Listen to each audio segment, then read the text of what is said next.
Hello and welcome to the latest in this series of product demos from Westbury. Today we're going to change tack entirely. We're going to put aside the report building demos for a moment so we can take a look at Westbury's change calendar, the all singing, somewhat dancing change calendar.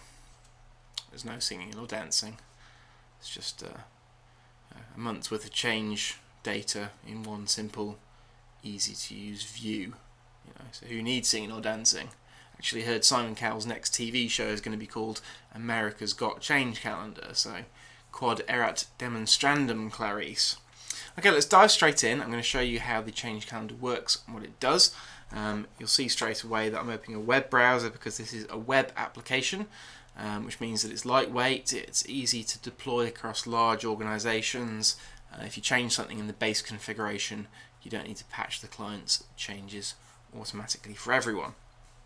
So I'm going to log in as the admin just so I can show you all the features, and we'll come on to user management a bit later on.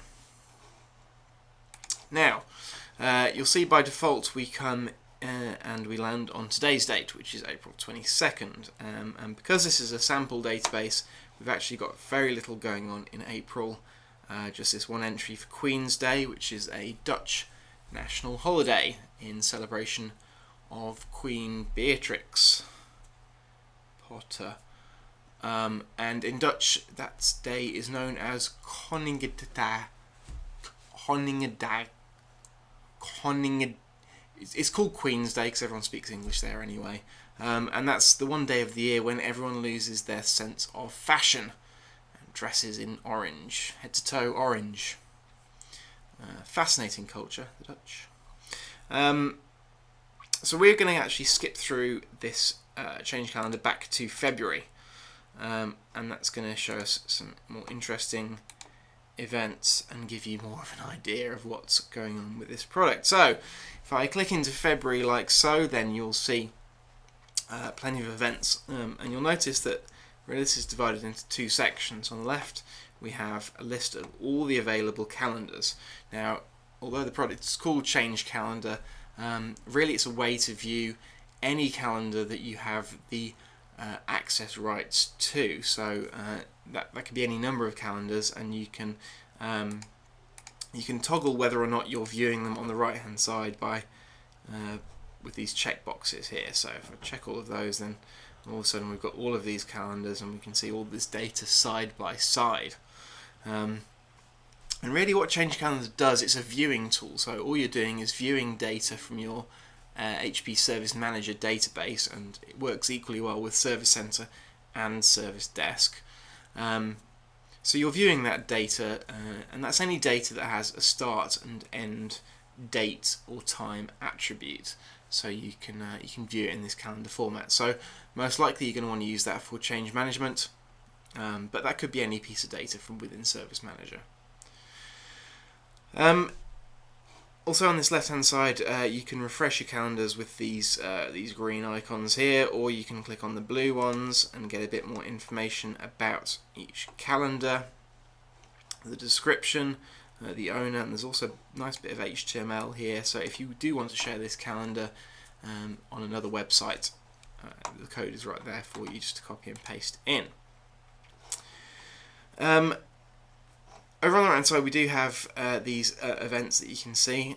If you hover over them, you get a quick view of what's going on, and if you double click into them, you get the detailed view. You get all of the description there, and in this instance you actually get a link through to the SMI suite report associated with this particular work order, so it integrates seamlessly. At the moment we have the month view. We can of course drill down into a weekly or a day view, particularly if you've got a lot of information there, and it works just like any other calendar, like your Microsoft Outlook or your Lotus Notes calendar. So if you're on a monthly view, you have a lot of days and a lot of information about each day and what's going on, but the information about each particular event is limited to a single line, usually the name. But if you drill down into a day view, then you're going to get much more information straight away without having to double click into those items.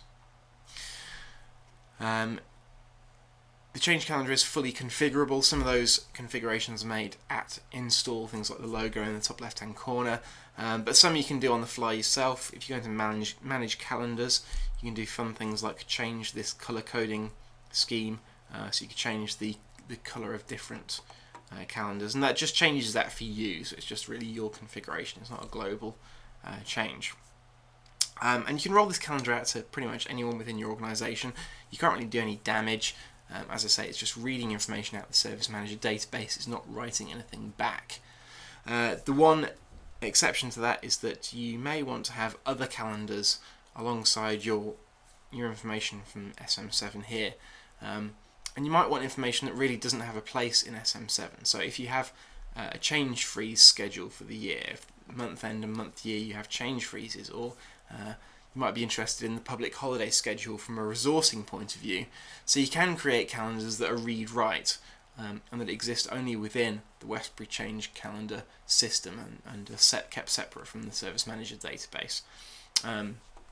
That's what that Queen's Day entry we looked at earlier was all about, and that's also what that new event button here does. It adds events to those read-write calendars. You can't add events to the SM7 events. That's about all we have time for today. I hope you found this informative. Next time we're going to be looking at the Business Objects Live Office, Microsoft Office integration thingamajig, which is getting people very excited. In the meantime, if you like the look of the change calendar and think it might be of use to your organisation, then do get in touch. Please visit our website, westbury-it.com. And a new development, we're also now on Twitter, so if you're into that sort of thing, you can tweet us. Anyway, that's at twitter.com/Westbury_IT. And apart from that, I'll see you next time.